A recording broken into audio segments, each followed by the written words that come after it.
section in the agenda. So first on the list is Kurt.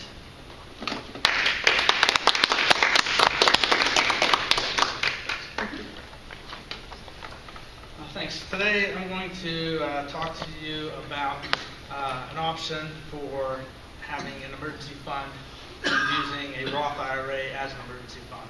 So I'm going to kind of go through some basics of what a Roth IRA is, why it's beneficial to potentially use it as an emergency fund, and then there's a page where we'll go through some more specifics as far as the limitations, how much you can contribute, and that type of stuff.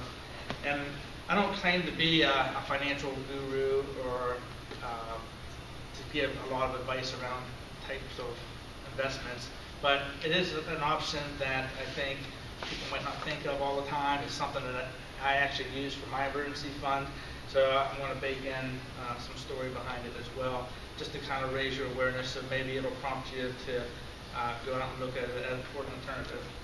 So we'll get started.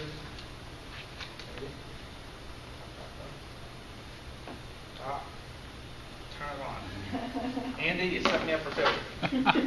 Okay, so why should you consider a Roth IRA for your emergency fund? So a couple of basics. The Roth IRA has been around for a while, so I'm just going to kind of run through a little bit of what a Roth IRA is. It's basically an individual retirement account that offers future tax breaks. So a lot of people think of a Roth IRA from a retirement perspective, which would then lead you to question, well, why would you use that as an emergency fund? So I'll get into answering that as we go through this. The first thing is you contribute your money. It's after-tax money, so when you put your money in there, it grows tax-free. There's no upfront tax deduction, so you can't deduct how much you contribute on your taxes. You're paying it with after-tax money.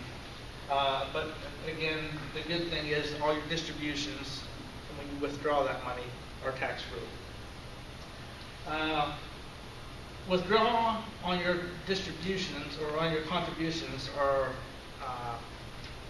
penalty-free. So this reason here is exactly why it makes a great emergency fund.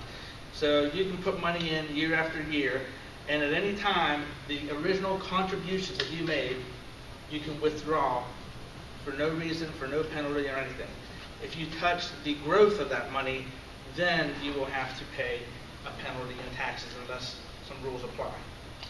So we're going to mainly focus on that one benefit, which is the reason why it makes a good emergency fund. Just in general, some benefits to a Roth IRA is the flexibility. I bolded that because that flexibility is, again, that withdrawal of the original contribution that you make. So some other things just to kind of know, that if you do withdraw the actual growth of the money before you're 59 and a half, there's a 10% penalty, unless there's some exceptions that apply, like you want to use it to buy $10,000 withdrawn for a first-time home buyer, disability, or a death. So those are some exceptions to this 10% penalty. And that's always on just the growth of the money, not your actual original contributions. There's no mandatory withdrawals, other retirement accounts, 401ks, IRAs, normal IRAs. Once you hit 70 and a half, you're mandated to start withdrawing money. You're not with the Roth IRA. And you can even make contributions to it as you're in retirement. And you pass that on, your heirs can get that Roth IRA, and they don't have any taxes to pay on. So it's a good place to put money as well, to just kind of pass on to your children or whoever's you're willing that to. So that's just some general topics around the Roth IRA. I like it as an emergency fund, and we're going to get into some detail, but if you don't use it as an emergency fund, it's basically there, and you can use it for retirement. So I use it as the mindset of, I got my own retirement stuff, and it's taken care of in 401ks and that type of stuff. So I'm not using the Roth IRA necessarily for retirement. First and foremost, I'm using it for an emergency fund. So what makes a Roth IRA a good emergency fund? First of all, there's lots of places to put your money. So banks, brokerage accounts, online brokerage accounts. And once you set up a Roth IRA, you have tons of investment opportunities. You can invest in just regular savings accounts. You can invest in stocks, bonds. So whatever your risk is, which the way I approach it is the first, X amount of money is always just in cash. So say you want at least $15,000 just in cash. So that would suffice for most emergencies. And then you have the rest in, maybe you have some more in bonds that takes you to 25 or 30,000. And then you got more that you probably, it's still your emergency fund, but you probably most likely would never need more than 30,000. You can have that in the stock market, or you can divide it up however you want. You can keep it all in cash. The good thing is if it's sitting in a savings account, although they're not making much interest right now, and it's not in a Roth, you have to pay taxes on that interest. If it's sitting in this, you don't pay taxes on that interest, not until you withdraw it. So it's a good place to kind of reserve the tax outlay because you only pay taxes on it, you're not paying taxes on it like it was in a regular savings account. So there's a lot of different investment options. Your money grows in the account depending on what investment choice, and you can tier it up, kind of what I talked through. There's no worries about penalties and taxes as long as you don't dip into the earnings. So you can always contribute, withdraw what you contribute. If you don't withdraw for an emergency, then it's actually your retirement account. So the good thing is, if you did this when you're 20 and you put $5,000 in, after 5 years, you've got $25,000 that you can withdraw at no penalty. After 10 years, you would have $50,000. So if you don't use it after however many years it takes you to get to retirement, you could have a couple $100,000 in there. So